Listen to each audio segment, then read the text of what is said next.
Okay,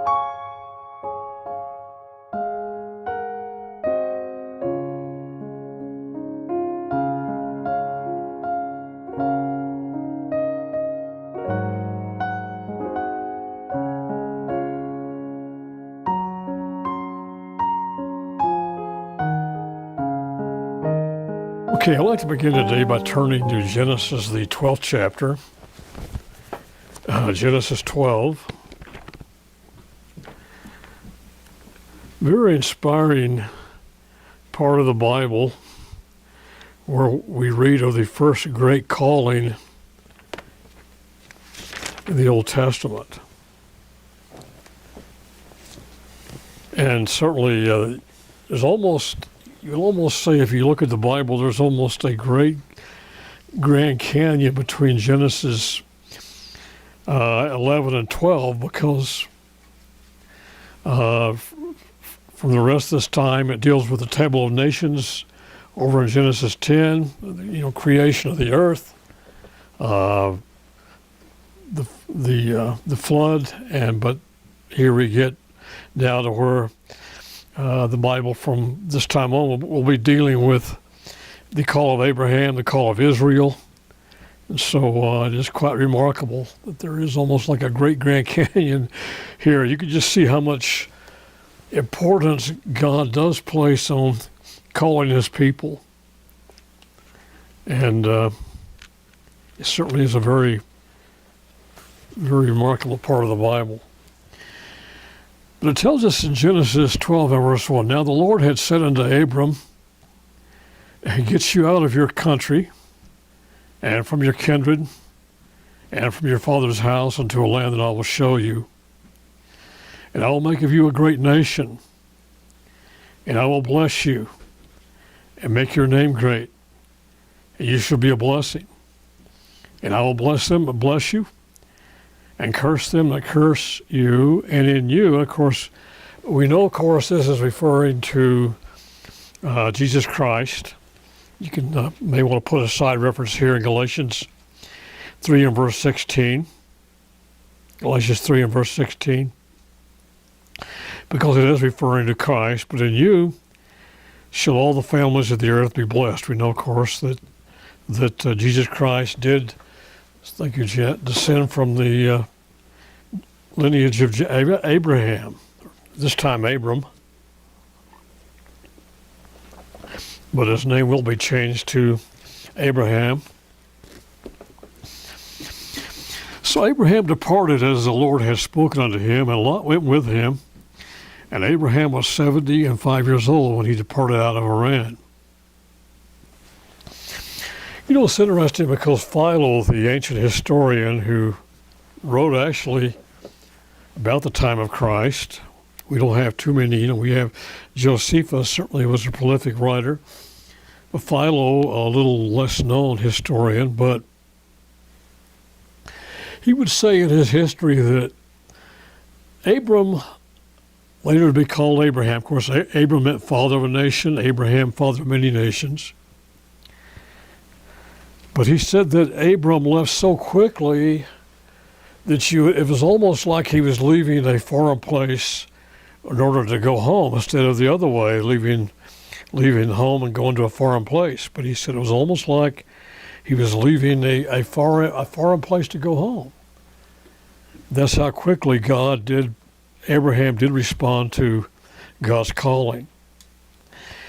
And we know out of that Abraham was called out of the land of Babylon. I think that's going to be important to understand as we go on in the sermon. It's interesting because in Genesis 11, of course, we have the table of nations there in Genesis 10, tracing the genealogy of the sons of Noah, Shem, Ham, and Japheth. But we will find here in Genesis 11 that we're going to find a more exacting genealogy of Shem, of course, who was the one from whence Christ would come out of his lineage. And I think certainly you see how much importance God does place on that. Like I say, when you realize the first 11 chapters of the Bible are dealing with these great subjects, and yet suddenly in Genesis 12 we go to the calling of Abraham. But the line of Shem is covered from Shem to Abraham, covering 10 generations. Actually, 427 years, 10 generations. There's actually 1,656 years from Adam to the flood, 427 years from the flood to Abraham. And now we drop down to Genesis 11. I want you to notice here, because this would be the father of Abram. And Terah lived 70 years and begat Abram, Nahor, and Haran. Now these are the generations of Terah. Terah begat Abram, Nahor, and Haran. And Haran begat Lot. And Haran died before his father Terah in the land of his nativity, in the Ur of the Chaldees. We know, of course, this was the land of Babylonia. And Abram and Nahor took them wives. The name of Abram's wife was Sarai, or Sarah. And the name of Nahor's wife, Milcah, the daughter of Haran, the father of Milcah, and the father of Isaac. But Sarah was barren, and she had no child. And Terah took Abram his son, and Lot the son of Haran, his son's son, and Sarah, his daughter-in-law, his son Abram's wife. And they went forth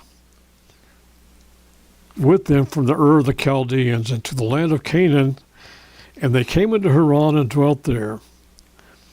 And the days of Terah were 205 years, and Terah died in Haran. Now, make special note of that, where Haran did die, because there is something I think is important to understand. Now, of course, as I mentioned, you'll notice Abraham's father, including Abraham, were from the Ur of the Chaldeans. And Chaldea was actually the country of which where ancient Babylon was capital. I think it's important to realize it's certainly the very cradle of civilization. We know that the Tigris and the Euphrates River flow down through that area, and that because of those two rivers, a very fertile land alongside the river as well as between the rivers of the very fertile earth that would come as a result of the overflowing of its banks. So it was certainly a very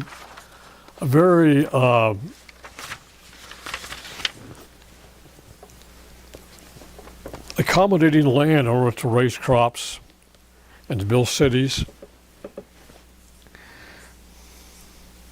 And Ur was actually about 140 miles southeast of the site of the old Babylon, located by the site, as I've said, by right along the side of the Euphrates River.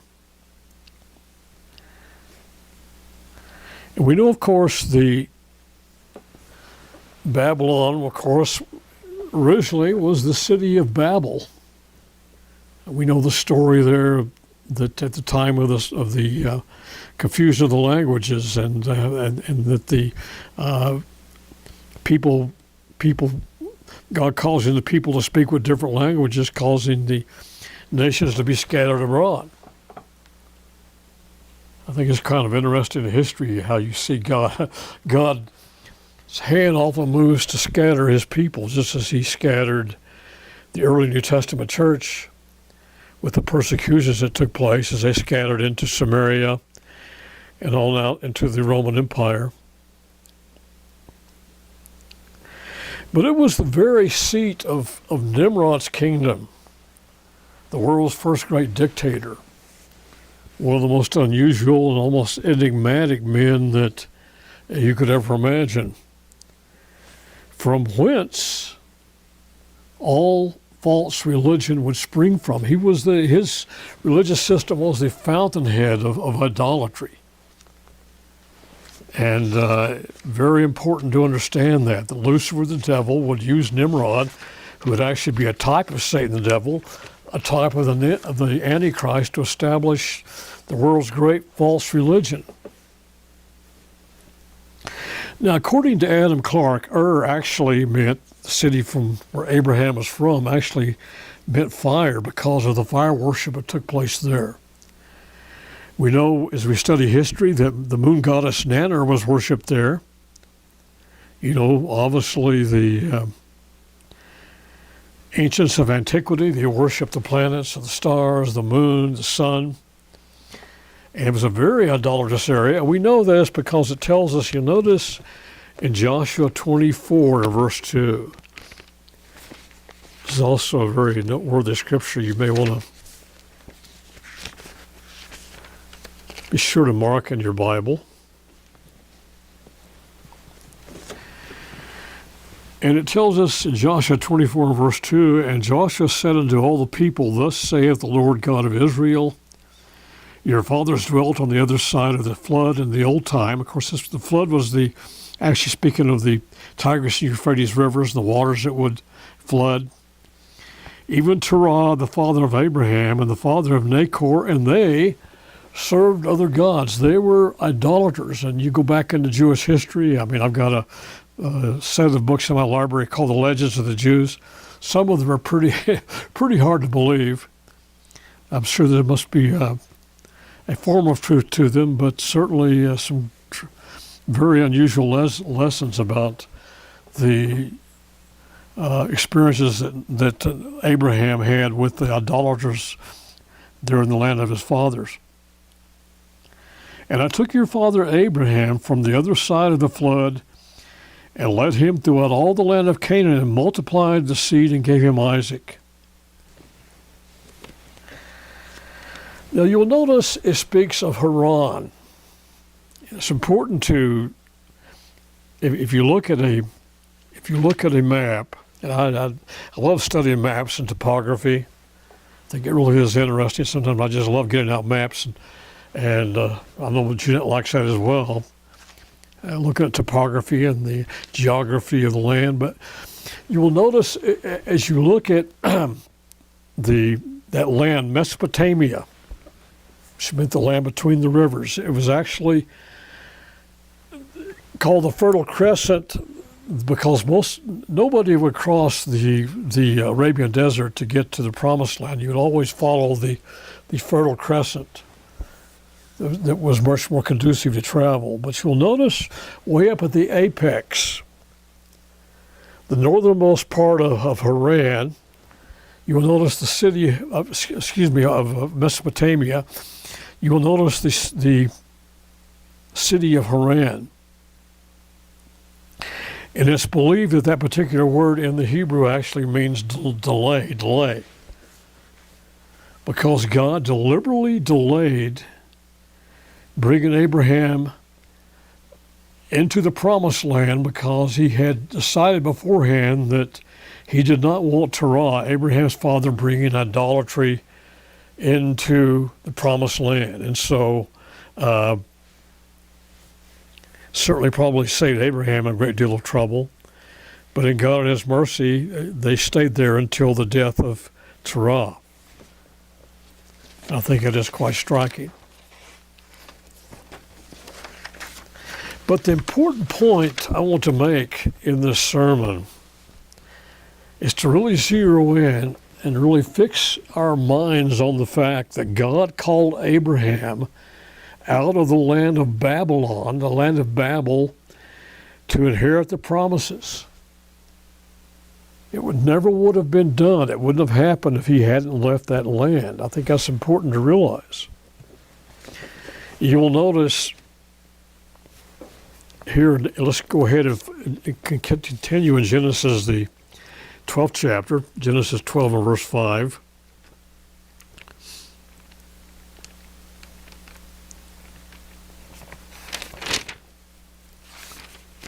You notice something very, very interesting here.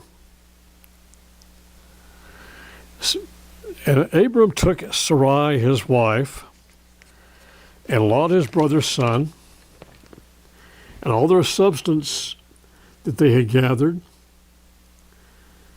and the souls that they had gotten in Haran. They went forth to go into the land of Canaan, and into the land of Canaan they came. And Abraham passed through the land unto the place of Sichem, and the place of Moreh, and the Canaanite was then in the land. Of course, they were, descendants of Ham. And the Lord appeared unto Abram and said, Unto your seed will I give this land. And there he builded an altar unto the Lord who appeared unto him. And you will notice it's quite striking that everywhere that Abraham went, he built an altar. He built a testimony to God. He came into the land of Canaan, and he was there to worship God.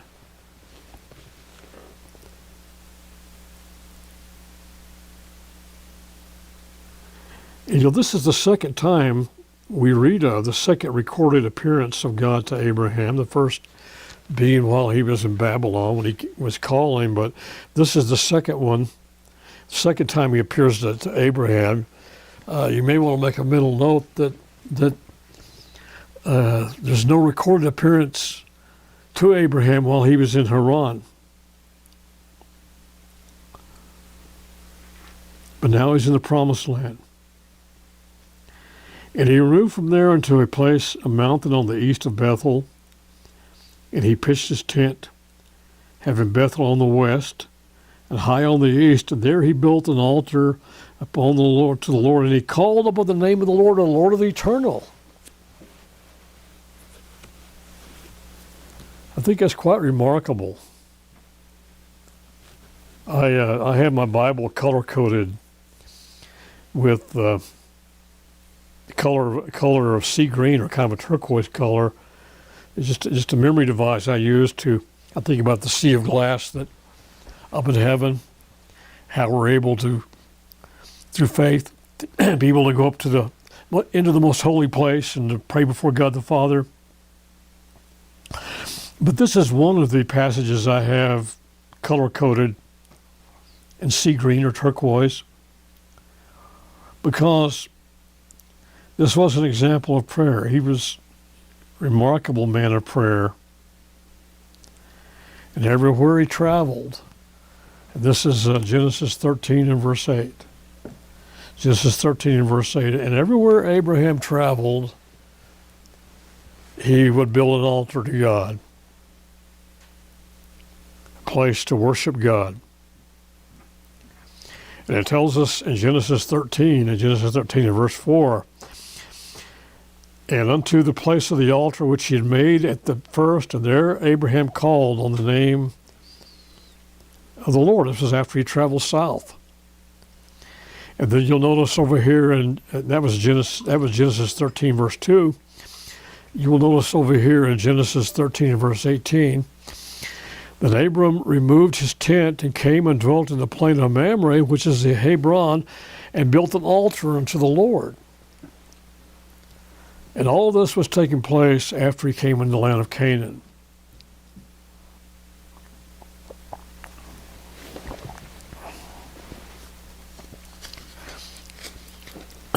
Without, even though of course there was idolatry in Canaan, from the Canaanites and the others, but without the false religion of Babylon that Abraham came out of.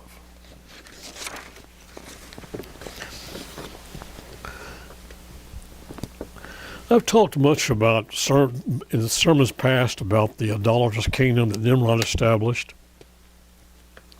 Recorded in Genesis, the 10th chapter. I want to go back and just cover a little bit of this again to kind of refresh our minds, because it is important to understand the background of the land that Abraham came out of. Genesis 10 and verse 6. And the sons of Ham, of course we realize that the word in the Hebrew means burning heat. Burning heat. Probably was a dark-skinned man. That's not anything prejudicial about saying that. He just simply was from the dark-skinned race. And the sons of Ham, Cush, that was Ethiopia. And Mizraim, that was Egypt. And you will notice as you study the art and the statues there in Egypt, that they were obviously of a Africa appearing people, their features, and Phut, which would be Libya, and Canaan, of course, which of course was a descendant of, that was to be the land that Israel would inherit. And the sons of Cush, Seba and Havilah and Sabbathah and Ramah, Sabtesh, Kasham, sure I'm butchering these names, and the sons of Ramah, Sheba and Dedan. And Cush begat Nimrod. And Nimrod is believed to come from a Hebrew root which means to rebel. To rebel. And he began to be a mighty one. The Greek word there, Gabor, connotes a tyrant. And it's interesting because the Jewish Encyclopedia would say that Nimrod, it's the Jewish Encyclopedia, was he who made all the people rebellious towards God. The Targum of Jonathan would say, from the foundation, from the world, was never found one like Nimrod, powerful in hunting and rebellious against the Lord. And Josephus would say he was the grandson of Ham, the son of Noah, a bold man and of great strength of hand. And he provided the people, and he persuaded the people not to ascribe their happiness to God, as if he were their means to be happy, but to believe it was their own courage which procured their happiness. And we see a cult of that today. I mean, we see, I love books on positive thinking. I believe we should think positively. But I sure recognize some of that thinking when, there's a lot of people who believe in self-affirmations. I was reading an old physical culture book, and they were promoting saying to yourself every evening when you went to bed, I'm getting better and better every day, trying to use your words and your own courage to procure your happiness. Well, it doesn't work. I mean, certainly I think Zig Ziglar had it right. He said, well, we can get a lot more done with positive thinking than we can with negative thinking, but we just cannot leave God out of the equation. When you start leaving God out of the equation, you're lost.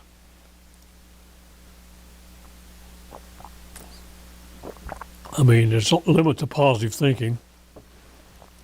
I remember when Jimmy Ellis fought Muhammad Ali years ago, and they asked him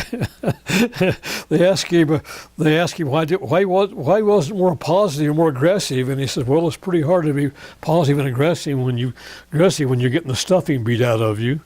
He used another word for stuffing, but anyway, you get my drift. Positive thinking has its limitations. But Nimrod, basically he was telling people, leave God out of the equation. It's your courage. You determine your destiny, which we don't. We can't determine our destiny.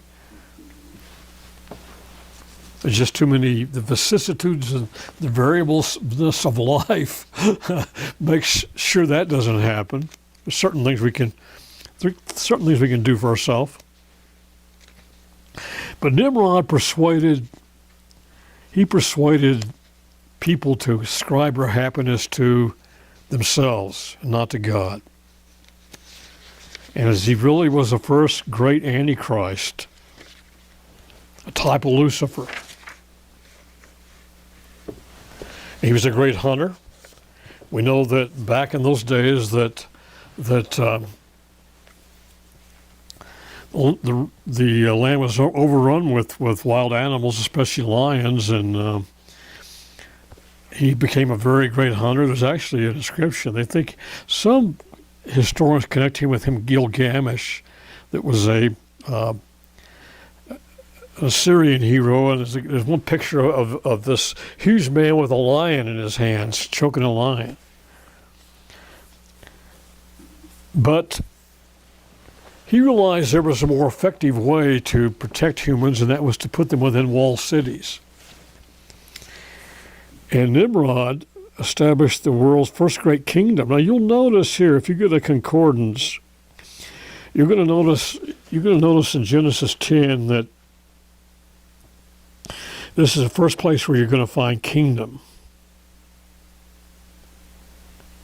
Kingdom. I mean, Nimrod's goal was to establish the concentrate man.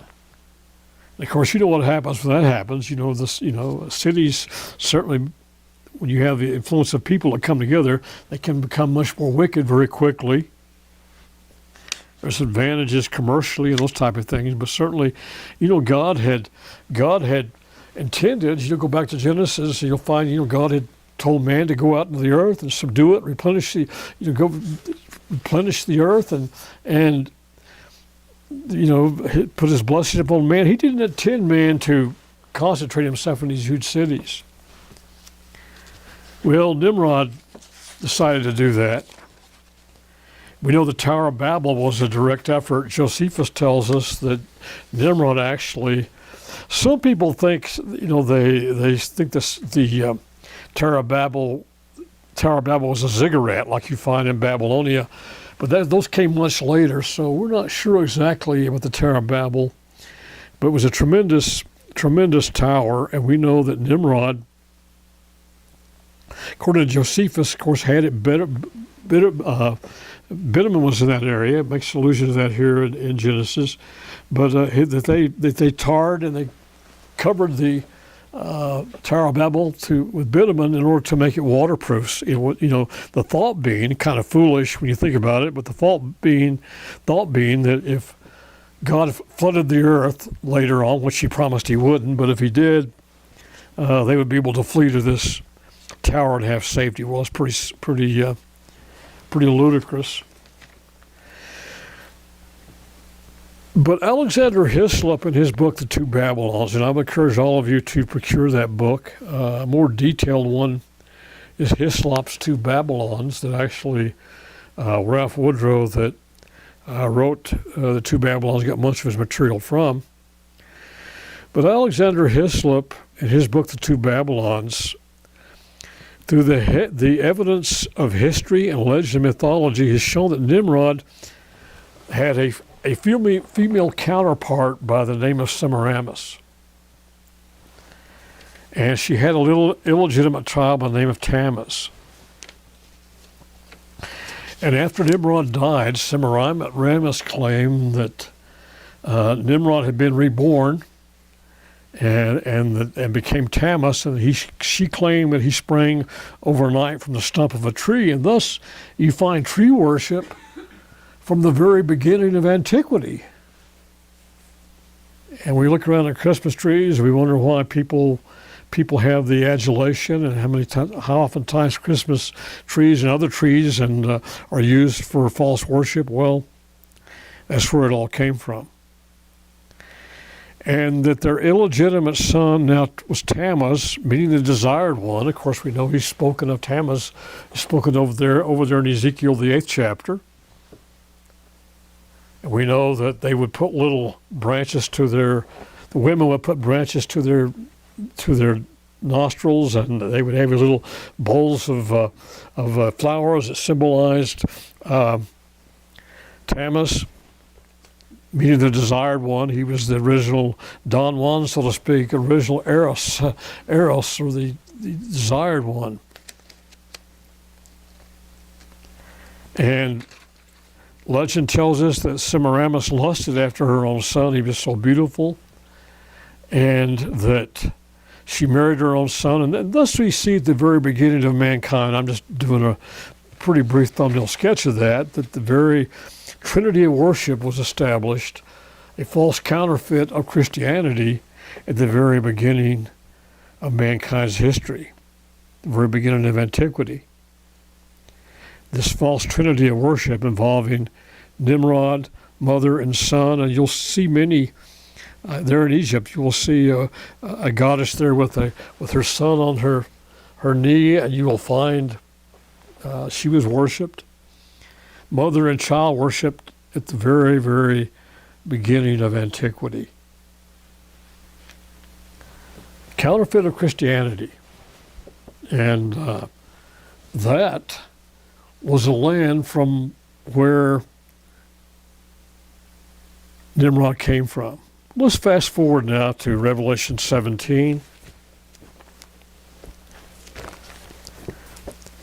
Revelation 17 and verse 1. Of course, this is that great false church.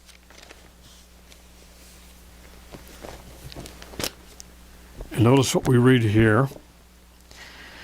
Revelation 17 and verse 1. There came out of the seven angels which had the seven vials, and talked with me, saying unto me, Come here, and I will show unto you the judgment of that great whore. Now we know, of course, in the Bible that a woman represents a church. This was a false church. And you have to realize the reality that this woman exists somewhere on this earth, with whom the kings of the earth have committed fornication. This is a religious system that has fornication with the political system of this world. The inhabitants of the earth have been made drunk with the wine of her false doctrine, her fornication. These were false doctrines that this whole world is drunk with. The doctrine of the immortal soul, a false doctrine. The doctrine of an ever-burning hell, a false doctrine. A doctrine of the worship of Mary, false doctrine. And it just goes on and on. I was amazed the other day when I heard a well-known Catholic bishop speaking about how we were to pray to angels. And we know that's forbidden by Scripture. We know that this religious system has the praying to saints, supposedly are in heaven, which they are not. And it's amazing. You study history, you'll find Martin Luther did not believe that Christians went to heaven at death. We know that William Tyndale did not believe Christians went to heaven at death. That's a false doctrine. But the whole world has been drunk with these doctrines. They want to believe they're true. And I know I can't speak about this. I don't know where all these recordings go, but I know without stepping on toes, but that's just the way it's going to have to be. So he carried me away in the spirit into the wilderness, and I saw a woman sit upon a scarlet-colored beast, full of names of blasphemy, having 7 heads and 10 horns. You know, Christ said, call no man father on this earth, and then yet we have a religious system that refers to their religious leader as Holy Father. Having 7 heads and 10 horns, and the woman was arrayed in purple, sign of kingship, and scarlet color, and decked with gold and precious stones and pearls, having a golden cup in her hand, full of abomination and the filthiness of her fornication.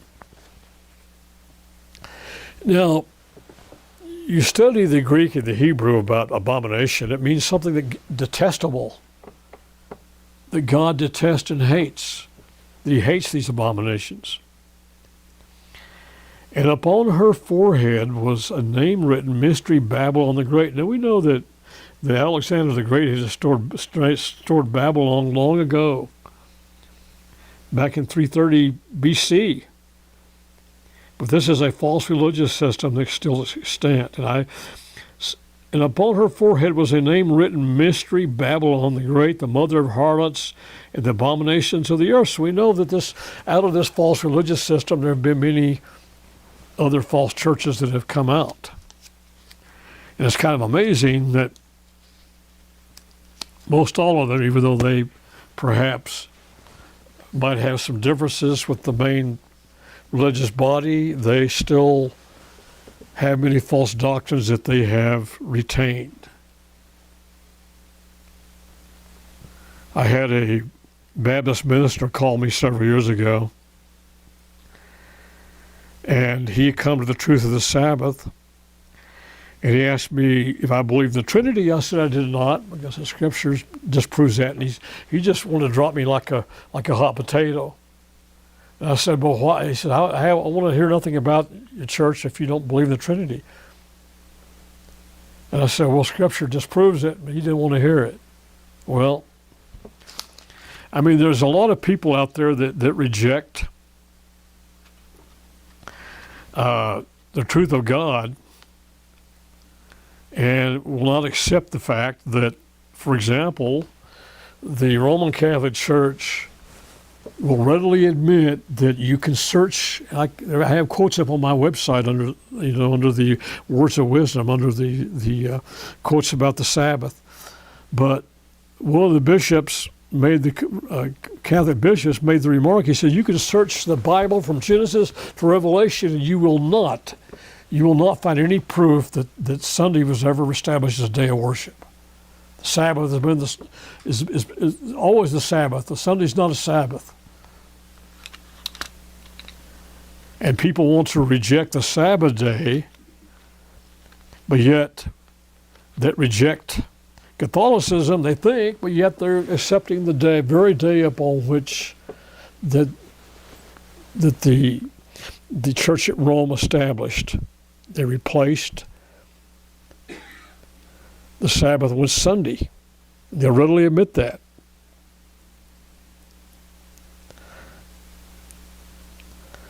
And we just came through one of the abominations instituted by this false religious system, and that is Christmas.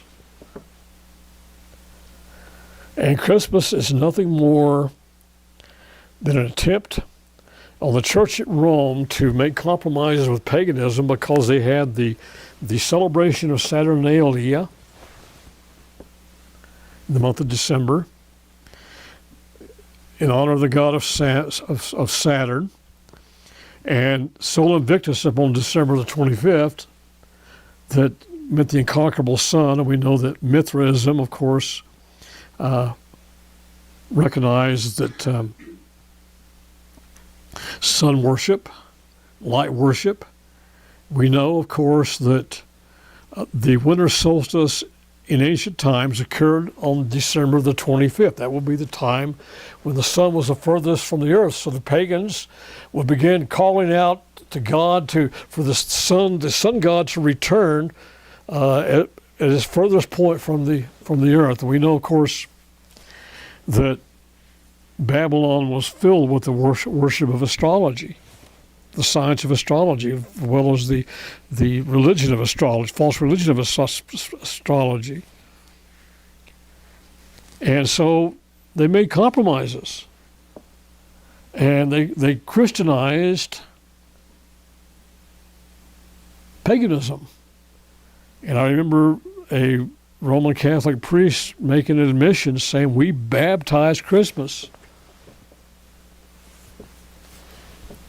And we know, of course, that certainly is condemned by the Word of God. Of course, we know that the ancient winter solstice was on December the 25th. That's the time when the sun is the furthest from the earth in the northern hemisphere. And so we know the pagans would, at that time, they would begin crying out to the sun god, they believe, to return closer to the earth. And that's, of course, why December the 25th became established as the birth of Christ, which we know obviously it wasn't, because we know that there were shepherds in the field at that time, abiding in the field, taking care of their flocks. We know that it was the custom in Israel that they would bring their herds out about Passover time. They would bring them back in and corral them about October 15th, because it was bitter cold there in Jerusalem. And so they just simply would not have been out, the shepherds would not have been out in the field taking care of their flocks at that time of the year. So we know that obviously Christ was not born on December the 25th. But it was picked they actually substituted the very birthday of Sol Invictus, the incomparable sun. We know that we had the celebration that Rome had of Saturnalia, just filled with paganism.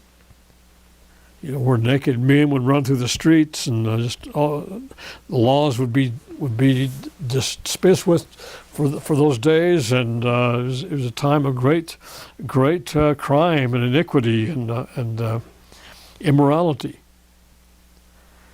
But the pagans loved those days; they weren't willing to give them up. So, essentially, what the Church at Rome did was it Christianized Christmas. And it took these pagan symbols and it turned them into Christian symbols. And we see that. It's quite a study you can make. You'll find that obviously very, very true. It's easily provable. Christmas tree has absolutely nothing to do with the birth of Christ, except for the fact that tree worship, as we just talked about, began in the very time of antiquity, during the time of Nimrod. But now we come to another abominable such celebration, New Year's. The celebration primarily of the god of gates, of doors, Janus. New Year's, according to almost all encyclopedias, is one of the oldest pagan celebrations of mankind, essentially unchanged for about 4,000 years, kept all around the world, different times of seasons. Many of the nations use a lunar calendar based upon the cycle of the moon, rather as the Hebrew calendar is, except for this, to be distinguished from the calendar that was built around the sun. Now, anciently, the Babylonians kept New Year's around the time of the vernal equinox in March. We know that March 1st was actually the first day of the year. We know the vernal equinox in our time right now is around March the 21st. That's the time when the day and nights are equal length. The beginning of spring. Now, we know that Rome actually originally had a 10-month calendar, not 12. And as I've said, the first day of March was the beginning of the new year. March was the first month. Well, Julius Caesar, back in 46 BC, overhauled the calendar, and he added 2 months. He added January, based upon the worship of Janus. The word Janus means door. And Janus was the god of doors and gates. And February, after the god of Februus, which actually means to purify, and would be the second month of the year, the god of purification, whose festival was on February the 15th, around the time of when Valentine's Day is celebrated. We'll talk about that later on as we get closer to Valentine's Day. But he dedicated this day, the first day of the year, January 1st, to the worship of Janus. You'll notice that Janus is represented as this two-headed god looking backwards and forwards. And Janus was supposed to bless you with a good and profitable year. They would ask the god of Janus to bless their year. Now, it's important to understand that most all pagan worship has a couple of common threads. It's important to understand that. First thread is to tap into a higher power. They felt like that they could tap into a high power. For example, the February, named after the god of Februus, actually, he had a female counterpart called Februs, her goddess of Februs, and she was a god of fevers. She was the one who you would go to if you had the flu or a fever or some kind of sickness or disease, I guess today with COVID she'd be very popular. And people would go to her for the healing of their sickness. Either that, or they were afraid that she became angry because she wasn't worshipped. She could cause them to get sick. So oftentimes they would also worship, a common thread is they would worship these gods because they didn't want the gods to be mad at them, the goddesses. We know also that the god of Bacchus was worshipped. Bacchus was the Roman version of the god Dionysus, the Greek god Dionysus. Oftentimes, you'll have to realize that these gods would have Greek and Roman names. But Bacchus or Dionysus was a god of agriculture, fertility, of wine, of orchards, of frenzies, of visions and those type of things. It was worshipped. He was worshipped. We find that's why we find this time of year why drunkenness takes place on New Year's Day, because it's a ancient custom. And we know that I think that those in Spain on New Year's Day drink, I forget how many grapes it is, eat 10 grapes or something like that, I forget. But Dionysus or Bacchus was often pictured carrying a bunch of grapes. And so we see that it was the god of agriculture, of fertility, and of wine, and of orchards. And later on in the Roman Catholic Church, they went to March 25th as New Year's Day. They would change it to March 25th. It's supposed to be Annunciation Day, around the time of the vernal equinox is supposed to be an Annunciation Day, March 25th, when, according to Catholic tradition, that the angel Gabriel would announce that Mary would be impregnated by the Spirit of God and be the mother, conceive Jesus, the Son of God. So that was Annunciation Day. That's what that was transferred to. So we see how that so many of these practices, these dates began to be Christianized. And basically, as I said, there was a Roman Catholic priest that admitted that they had baptized Christmas. Basically, Catholicism shook hands with paganism.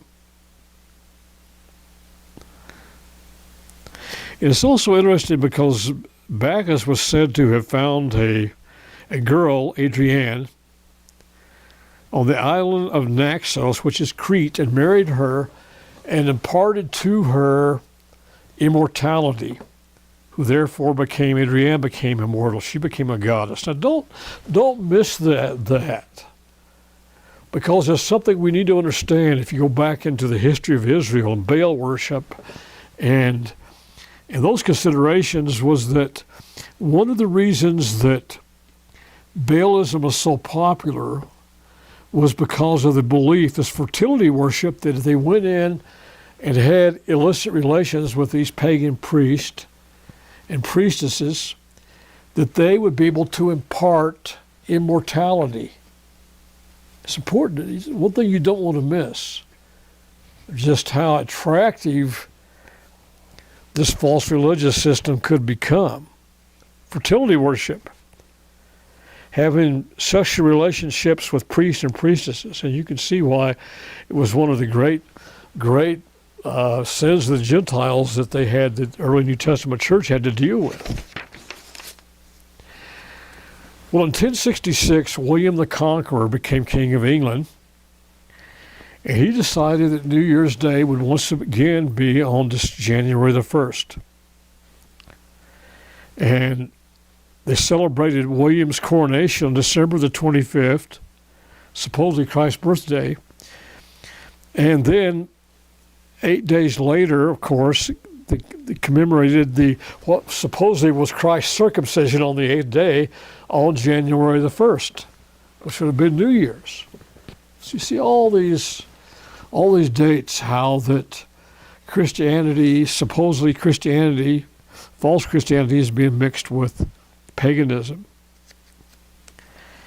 That date was eventually rejected until March the 25th, until Pope Gregory VIII in 1582, he established a new calendar because the Julian calendar had fallen behind about 10 days. And so he established a new calendar called the Gregorian calendar. And then once again, they went back to establishing New Year's Day, once again as January the 1st. There again, we have it, Christmas, December the 25th. New Year's Day, 8 days later, supposedly the time of the circumcision of Christ. Now, it's important to understand that the Roman festival of Saturnalia has shifted in the time of Rome. It used to be earlier on in December, earlier part of December, but began to be around the middle of December and continued until January the 1st.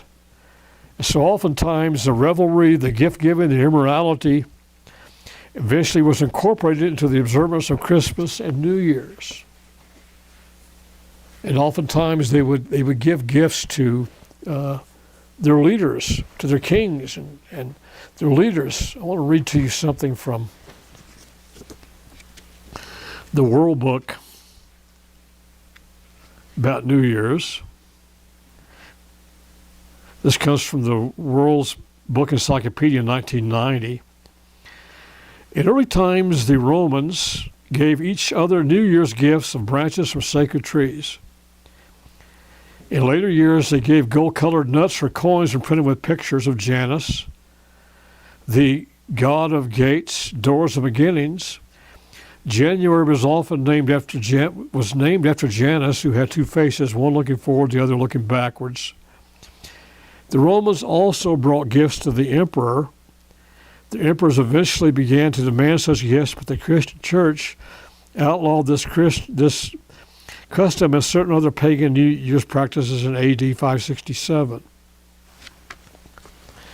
Brewer's Dictionary of Phrase and Fable. I want to read to you out of this about New Year's gifts. Let me just read this whole. They also have a section on New Year's Day. January the 1st, the ancient Romans began their year in March. Hence, such words as September, October, November, December, meaning the 7th, 8th, and 9th, and 10th month. As I said, they originally had 10 months in their calendar, had a rational meaning. Since the introduction of the Christian era, Christmas Day, Lady Day, Easter Day, and March 1st have been in turns been considered as New Year's Day. But since the reform of the calendar in the 16th century, January the 1st has been accepted as New Year's Day because it was the 8th day, supposedly, after the nativity of Christ's birth, when Jesus was circumcised. The civil and legal year began March 25th till after the alteration of the style in 1752, when it was fixed like the historic year to January 1st. In Scotland, this legal year was changed to January 1st as far back as 1600. The proclamation was made November 27, 1599. Now, it says New Year's gifts. The Greeks transmitted the custom to the Romans. And the Romans to the early Britons, the Roman presents were called strena, which the French term a trina, a New Year's gift. Our forefathers used to bribe the magistrates with gifts on New Year's Day, a custom abolished by the law in 1290, but even down to the reign of James II, the monarchs received their tokens. Marcellus says that Tatius, king of the Sabines, was presented with some branches and trees cut from this forest, sacred to the goddess of Strenia, strength, on New Year's Day, and from this happy omen established the custom. The goddess of strength, Strenia, can't you well see why individuals might be attracted to her? Well, I can worship this goddess, and I'll be stronger, I'll have more strength.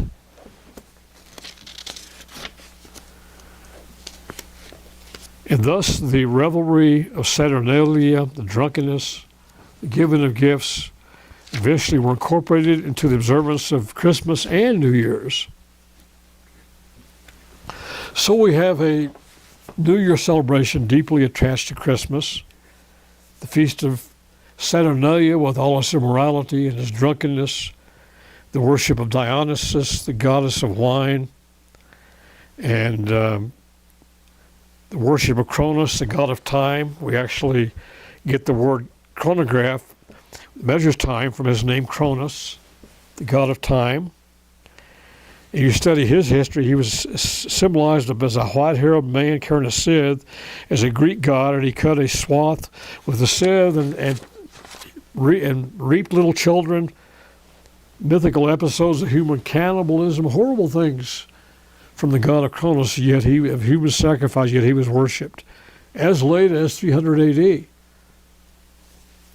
I mean, you look at some of these customs and it seems like it gets confusing because so many different gods are worshipped, but you have to realize that they're all an amalgamation, a hodgepodge of the false religion that went out from the Tower of Babel, established by Nimrod, Semiramis, and Tammuz, went out onto the whole earth.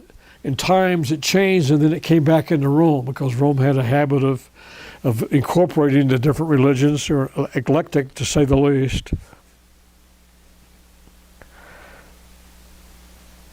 So we have a hodgepodge of the worship of Sol Invictus, of Dionysus, the god of wine, Janus, the god of gates and doors, and all of that wrapped up within New Year's.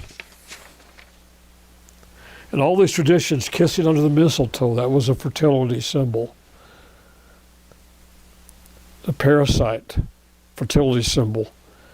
Kissing at midnight on New Year's, that was for good luck. All the loud noises that people wanted to have at New Year's. I remember one man I knew that would go out and take a shotgun and fire a shotgun off at midnight. It all goes back to the fact that people would want to have blast out loud noises to supposedly frighten evil spirits away. Drinking on New Year's, I mean, what's the fruit of that? It's estimated that 22% of Americans will pass out or become drunk on alcohol on New Year's Eve.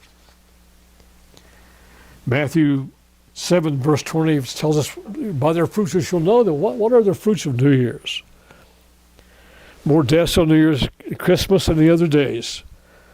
Pedestrian death, the highest on the highway on New Year's Day. I remember years ago on the Tonight Show with Johnny Carson, it was around the time of New Year's, and somebody asked Ed McMahon for his hangover recipe, but he made the comment, he says, I never drink on New Year's.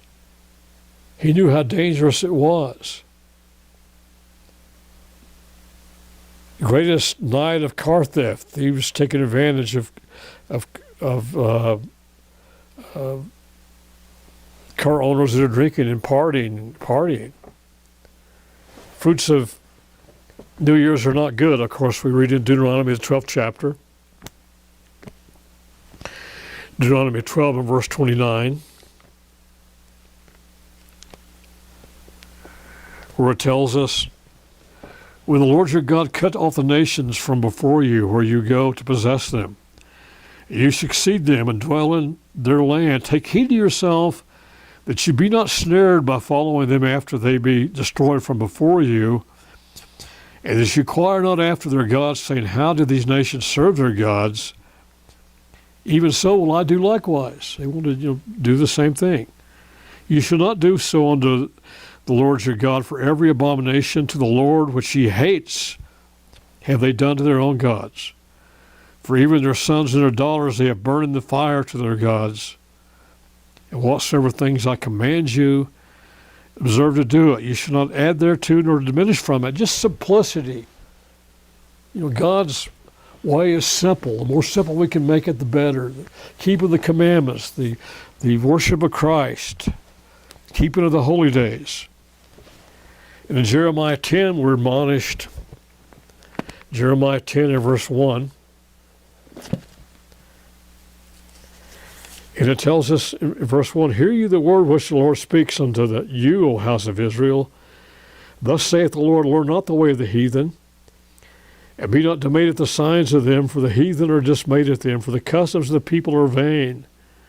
For one cuts a tree out of the forest, the workman of the hands, the work of the hands of the workman with the axe. They deck it with silver and with gold.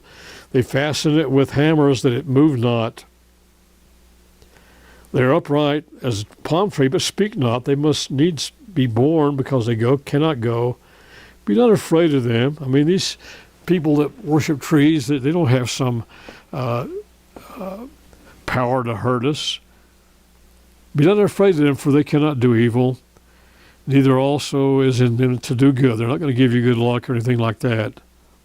For as much as there is none like unto you, O Lord, you are great, and your name is great and mighty. And that's what Abraham realized.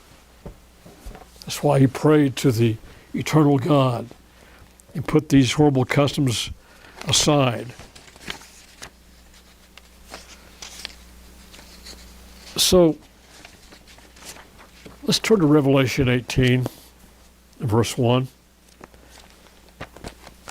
So we wrap this up. Revelation 18 and verse 1. After these things I saw another angel coming down from heaven, having great power, and the earth was lighted with his glory. And he cried mightily with a strong voice, Babylon the great is fallen, and has become the habitation of devils or demons, in the hold of every foul spirit, in the cage of every unclean and hateful bird, every demonic, hateful doctrine you can find within this false religious system. So many. For all the nations have drunk of the wine of the wrath of her fornication. I mean, people are drunk with this religion, these practices. And the kings of the earth have committed fornication with her. And the merchants of the earth are waxed rich through the delicacy, abundance for delicacies. Of course, realize what a commercialized system Christmas and New Year's and Valentine's Day have become, and Easter as well. Very profitable for many merchants. But I heard another voice from heaven saying, come out of her, my people, that you be not partakers of her sins, and that you receive not her plagues, for her sins have reached unto heaven, and God has remembered her iniquities. And obviously, there are still God's people out there in this false religious system that haven't understood how wicked this system really is. Obviously, we've had brethren that have gone back into that religious system. Some we've known. And God is calling them to come out of that religious system. You know, it's interesting because Abraham had to come out of Babylon to the promised land to inherit the promises. You look back at the history of Israel and the Jews when they went into captivity, and they had to come back out of Babylon to be able to come up and to inherit and occupy physical Jerusalem. And it's important to realize that if we are to inherit the promises of God, if we are to inherit heavenly Jerusalem, it tells us in Revelation 22 or 21 in verse 1, I saw a new heaven and a new earth, for the first heaven and the first earth were passed away, and there was no more sea. And I, John, saw the holy city, New Jerusalem, coming down from God out of heaven, prepared as a bride adorned for her husband. That's what we want to inherit. That's what our final desire is. And it tells us in Revelation 22 and verse 14, blessed are they that do his commandments, that they may have right to the tree of life, that they may enter into the gates into the city. For without are dogs, and sorcerers, and whoremongers, and murderers, and idolaters, and whosoever loves and makes a lie. And we know that that great false religious system has made many lies that people have been drunken with, and people have been consumed with their idolatry. Well, if we're going to inherit heavenly Jerusalem, we have to give that idolatry up. And just as Abraham had to leave Babylon in order to inherit the promises, you and I, if we're going to inherit heavenly Jerusalem, we are going to have to come out totally out of Babylon.